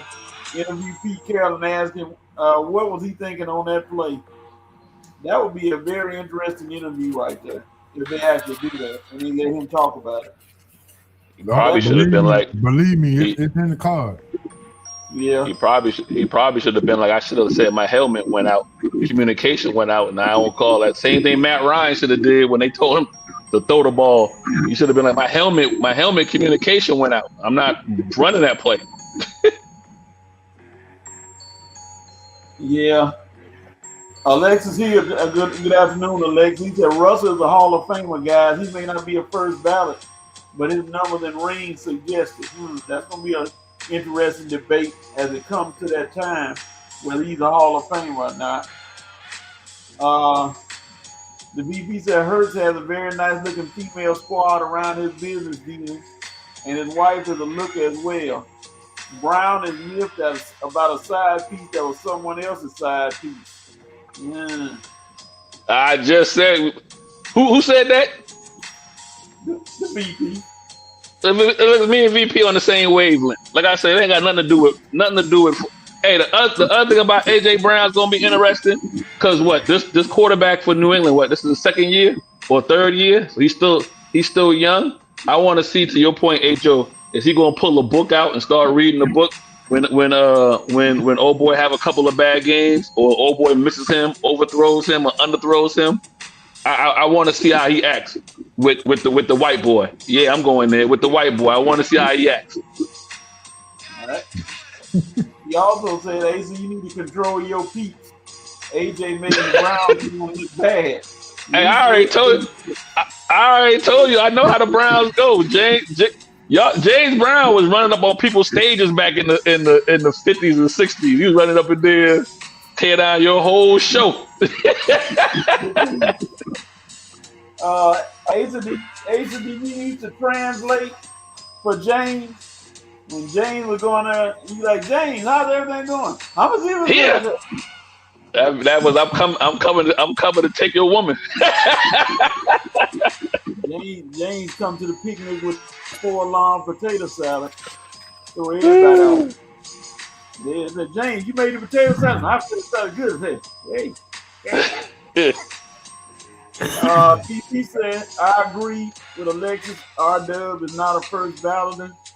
He said he want to see. Oh yeah, here we go. You're like y'all. You and the BP must have been studying together or something. I streets made when things are going south. I bet he sits in the corner like a good old boy. Sounds about right.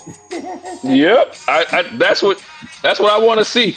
And the funny thing is, I want to see how the media treats him when he's acting on his behavior. If they gonna say, "Oh, that's the Patriots way, they got him right" or whatever. Nah, AJ Brown, you a sucker. That's what you should be called. You a sucker. That's how we think those great minds. Asa, the people want to know which character of the Browns do you fit up under? Which crazy of the Browns do you fit up under? I told hey Joe, they didn't hear my list. I'm gonna get my list again. James Brown, Bobby Brown, Chris Brown, Nino Brown. No. James Brown, Nino Brown, Bobby Brown, Chris Brown, then Asa Brown. You know what I mean? I'm five. I'm at the end. I'm the least one you got to worry about. Don't go in Mr. Brown for Meet the Browns. You ain't through yet. You don't get him today. Well, Mr. Brown, then me. I'm whatever the list is. I'm last on the list. You know, I gotta give the forefathers their just due. I gotta respect the elders. Other than Chris Brown, but Chris Brown's an anomaly. All right. Last question. Last topic. The one that took headlines. Myles Garrett got traded to the Rams. Myles Garrett said, the Rams said, hey, like them folks say, we pushing all our cards in the middle. Our chips in the middle. And we going for broke this year. They paid Matthew Stafford all that money. They got Devontae Smith and Puka Nuka. And now they said the defense, they get Trent McDuffie. Those guys. And now the preeminent defensive pass rusher in the NFL, Myles Garrett, is with the Rams. H.O., question: what percentage do you get a Rams of winning the Super Bowl right now?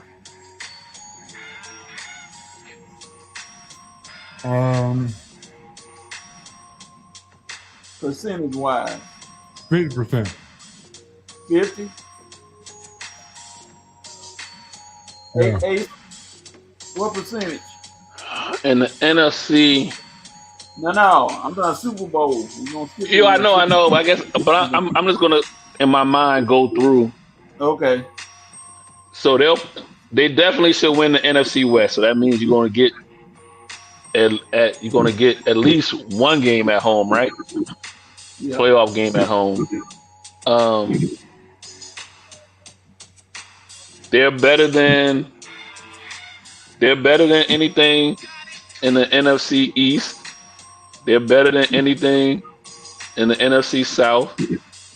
They're better than anything in the NFC North.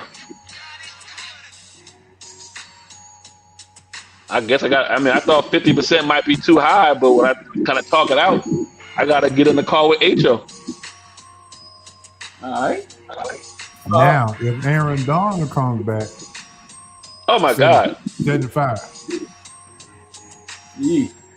They only made this move because of Seattle. Yeah. VP, I'm not VP. The VP had a message for you, Asa. James, Bobby, Nino, Chris, AJ, and Asa. That family reunion about to be lit. Hey, don't bring no cards and don't bring no Hennessy. And if you bring some Hennessy, bring the white Hennessy for me. It's coming. It's coming. Tables will get flipped. Furniture will be moving. Yeah. He said, I give the Rams credit for going all in. I'm not mad at them. Stan Kroenke is putting his money where his mouth is. All right. He said Myles Garrett just gave the Rams a 60% chance of winning the bowl. And he said Seattle is cringing from this move. My 49ers won't be stopping them either. We couldn't even stop the sea chickens. Rams are going for broke. I love to see it. That could be an interesting matchup. Trent Williams against Myles Garrett. Stay tuned. The Earth may move on that one. Shoot. If we at full speed and Garrett at full speed, the Earth will be shaking on that one because that's going to be a good one. The 49ers need to look into hiring a new trainer and medical staff because them boys over there in the Bay Area stay hurt. As much as I don't like Shanahan for the nonsense he did here, I feel for him when they have been the last couple of years where he just loses. They lose a guy in the biggest. They lose the middle linebacker in the Super Bowl, pull his hamstring, run off the sideline. They lose the quarterback in the NFC Championship game, pulls his elbow muscle. I didn't know the elbows had a muscle. He pulled some, you know what I mean, the elbow strain in the middle in the middle of the first quarter. Like they have had some of the worst injury lucks that I can remember over the last few years. So I feel like the most important thing San Fran can do is hire a trainer and a medical staff. All right, the VP said the Rams and the Bears in the NFC Championship game. The winner of that game takes the bowl, wins the bowl, Super Bowl. AJ will be that space partner that will renege, though I don't trust him. AJ Brown, dog. Y'all Brown. Hey, coach. I'm gonna. Can I say this about the Rams picking up Myles Garrett? It reminds me of when Green Bay went all in and got the Minister of Defense from Philadelphia. Reggie White, yeah. And it was like he demanded 3 guys on that O line to have eyes on. I think Myles Garrett gonna be the same way in the NFC West. Like he's not a double team, it's a triple team. 7-5, coach. Yeah, I know. Yeah, that Reggie White told him, "Hey, I'm coming. What you gonna do? You gonna stop me?" Yeah. Listen, I got something for all that. Listen. So I think and then the Rams, granted they make all that stuff saying, you know, F them picks and all that kind of stuff or whatever. But they draft well with the limited picks that they do be having late rounds or whatever. But Puka's what, a 5th round pick? Puka, yeah. So you know what I mean? Like they draft and develop well. So it's something about that defense that they like for them to be like, you know what? If we add this to this defense, we good. So I'm gonna say this right now. I'm gonna be the first one to say it. Talking about H, talking about saying stuff to get ahead of the game. I'm gonna say the Rams might have a top 5 defense. They nickname, they might be a no-name defense. I don't think nobody. Well, you mentioned McDuffie, but I don't think outside of them two, I don't think nobody can name anybody on their defense. I tell you what, like you said though, if the Rams get Aaron Donald, then that's going to be totally unfair for the NFL right there. The NFL might. If the Rams try that, coach, the NFL might do what the NBA did to Chris Paul when he was supposed to go to the Lakers. They might veto that. They might veto that move. They be like, listen now, you know, y'all do a little too much. Aaron Donald and Myles Garrett, they trying to get somebody killed. And then they showed Aaron Donald just tossing weights like they were paper. Like, still. I mean, like, wow. You put them two coming at you. And the VP said that Garrett immediately upgraded the Rams defense and said the Rams draft diamonds in the rough on a regular. Boy, listen.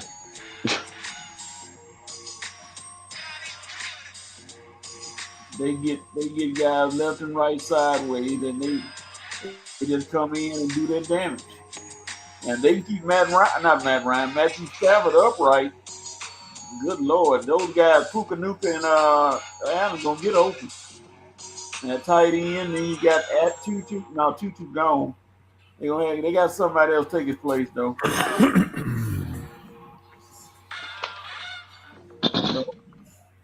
They are gonna be one of the teams to watch for sure, big time, coming up in the season this year. All right, ladies and gentlemen, that's 5 for 5. We have 5 topics. 5 we talked about them at length, and we were able to discuss all of them. Now, here's a question, and I just thought about it, and it just came to my mind. Will the Bears fall victim, yes or no, to the Madden jinx? Because what's name is on the cover? They got the QB on the cover. Will the Bears fall victim to the Madden jinx? I hope not. If they fall victim, it's because they moving to Indiana. Yeah, the Indiana Bears. Indiana Bears. The Hoosier Bears. Oh, I can't wait to make fun. Yeah, it's Hammond, Indiana. That's what it is. Hey, I can't wait to make fun of my co-host with that. He a Bears fan. The Madden curse is a thing, but I think what's the TV show? What's the TV show? What's the TV show they make them do now? Hard Knocks. I think Hard Knocks is more of a curse than the Madden cover. So I'll say no. Yeah, I say no too, but that move to Indiana is gonna be tough.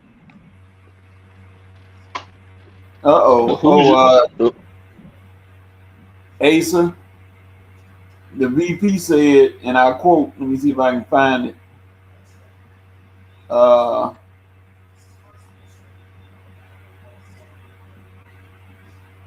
Pull back a little bit. He said, Asa, you already giving your cousin the side eye, AJ. Can't even call it books correctly. Sitting on those hearts, cutting over you as his partner. Yep. Talking about he got 3 in a possible. He wanna got 5. We bumping heads and everything. The setup gonna take place. It's gonna be sad to watch. Not at the Spades game. VP said, if I was Caleb, I would refuse the Madden cover. It's too late now. He already on the cover. And VP said they're gonna be called the Bloomington Bears. Or he also call them the Hammond Golden Bears. So you need to change that C to an I. No, not the Fort Wayne Grizzlies. Oh my goodness, I hope they ain't that bad. All right, we have coming toward the close of the show. We always ask a question: who has the right to do what? And everybody has rights, but we want them to know they got the right to do something else. So, HO, who got the right to do what and why? As for mentioning earlier in the show, AA, you have the right to get this thing right going into the trade deadline and moving forward toward the playoffs and World Series. You got a 10-game league. Now it's time to prepare for the run of the century. Let's get to the World Series by making the right move. Asa, who has the right to do what and why?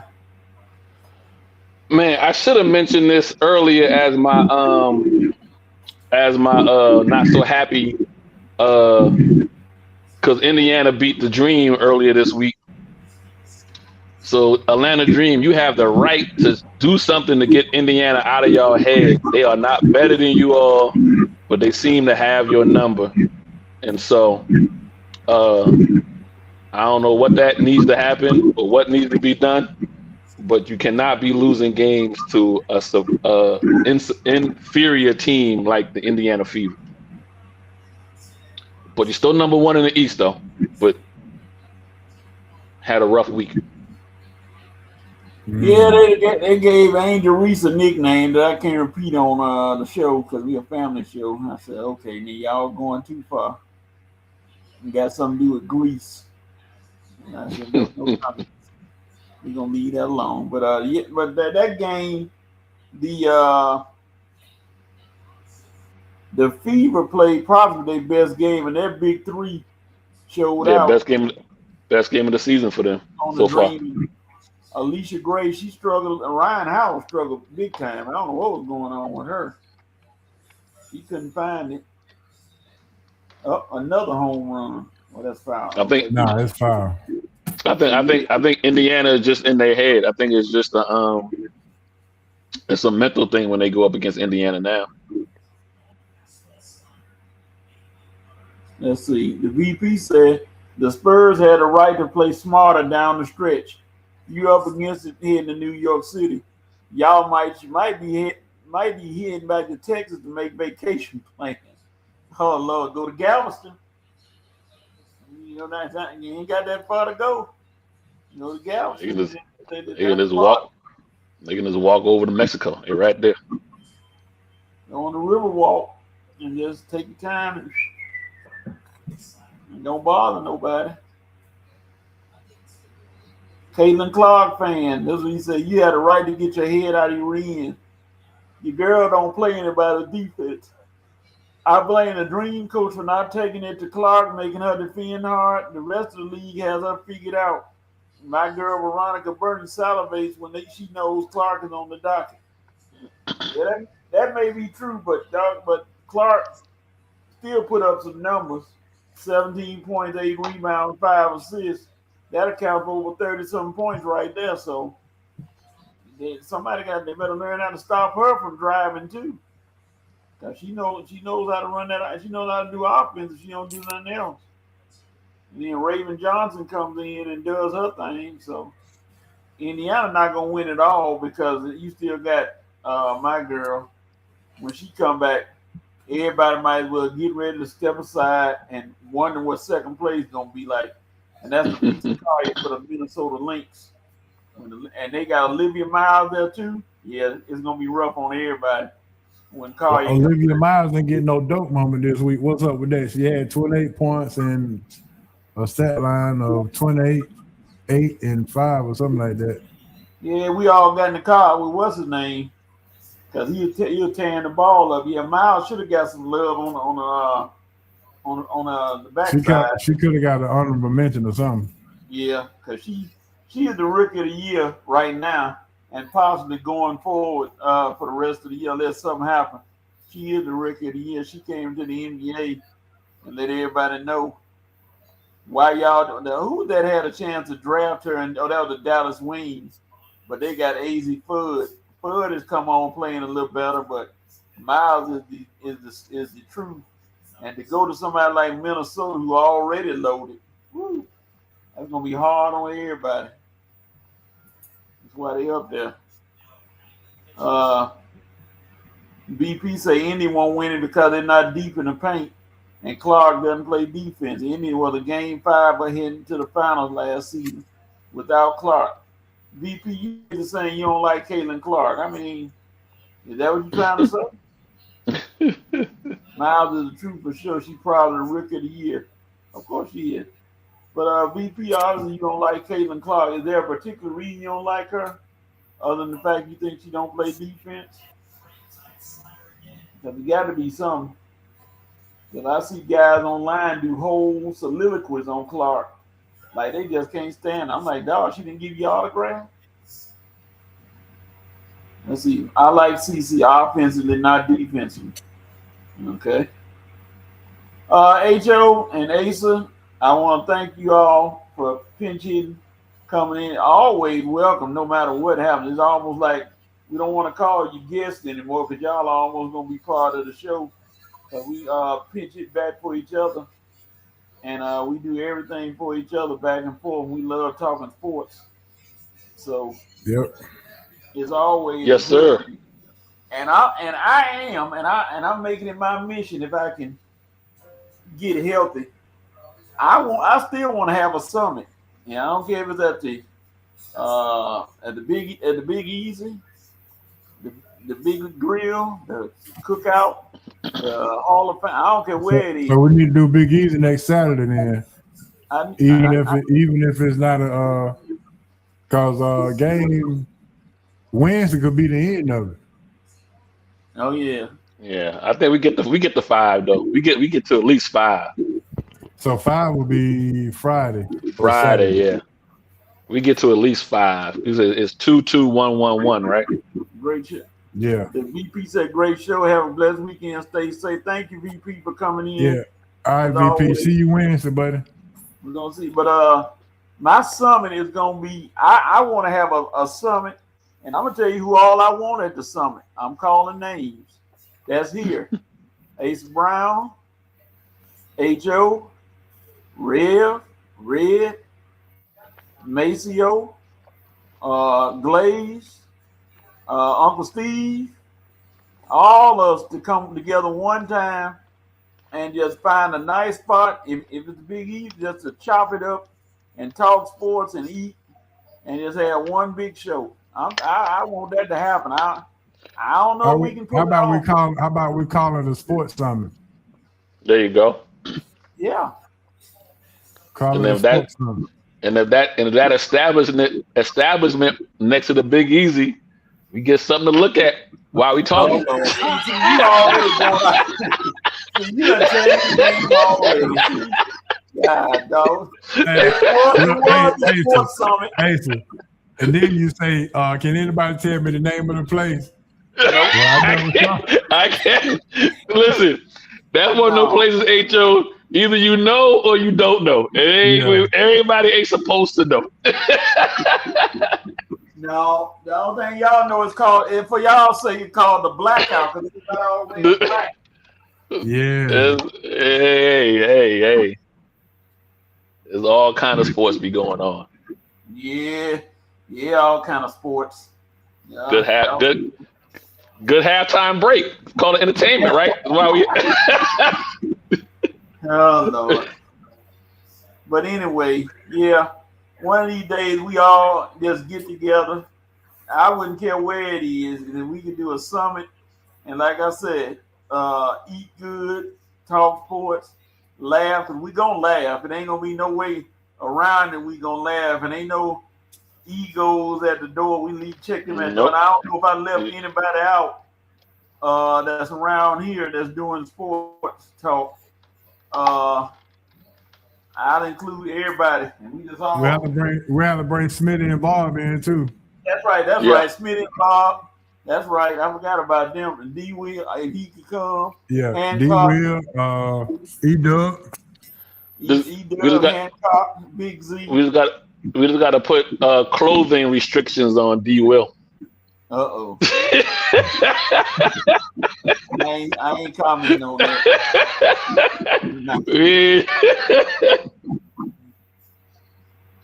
Oh no! That ain't gonna happen. Get Carletta out the house. No. Yeah. She in Alabama, so she have to get him. Yeah. Get her and D Will to come from Alabama and let them ride together. Yeah, but one of these days it's gonna happen, and we're gonna sit around and just talk. Like I said, gives a good. And we ought to do it at least once a quarter. Yeah. Get some good food, good eating, good talking, sit around and then let sports topics just fly off the handle. Everybody got something to say, and just sit back and laugh and joke around. And watch Asa get cut, but other than that, I didn't say what I say. They ain't gotta repeat it. Like, I don't know what I said. I must have said something wrong. Anyway, don't mess with it. But ladies and gentlemen, that's our show for today. We had a great time. Again, thanking Asa and HO for coming in, helping us out. And we hope to see you back next weekend. We know we're gonna hopefully everybody Life's Last Death Pass. We see you Wednesday on the sports round table, and then we'll see you next week here if possible. But we're gonna be on hopefully. Like I said, things are moving upward and forward, and hopefully one of us can win the lottery so you can get the Sprinter van, and then you'll see it more than you can see. There you go. So my question is this: once we get the Sprinter van, who should be our first interview?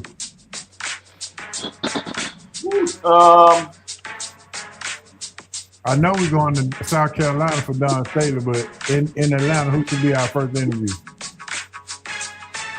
Bijan? Walt Weiss? Walt Weiss? I'm about to say,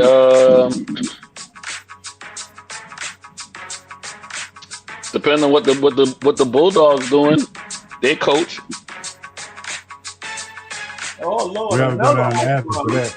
Yeah, I have some hard questions for him. I want to hear some answers about a few things. Was tired of just like that. Wow. All right, y'all. Hey, Joe, you got any shout outs before we go real quick? Man, shout out to everybody continue to support Sports Roundtable and the Red and Rail Show and DNA Sports, man. Y'all keep circling this wagon, man. We're going to keep giving y'all what y'all need. I am jumping on that train as well. Shout out to Coach, the Red Run Show, and also Wednesdays with SRT, and then Mondays 7 to 9 with DNA Sports Talk. So come in, you get your fill, and have a good time, and we chop it up about sports and about what's going on in the world as well. So yeah, I so agree. I agree with both of y'all. One of these days, like I said, we're gonna work it out. But thank y'all for watching us. Thank y'all for coming out. I'm gonna do like Russell Simmons, who said the same thing. Thank y'all for coming out. God bless you. Good night.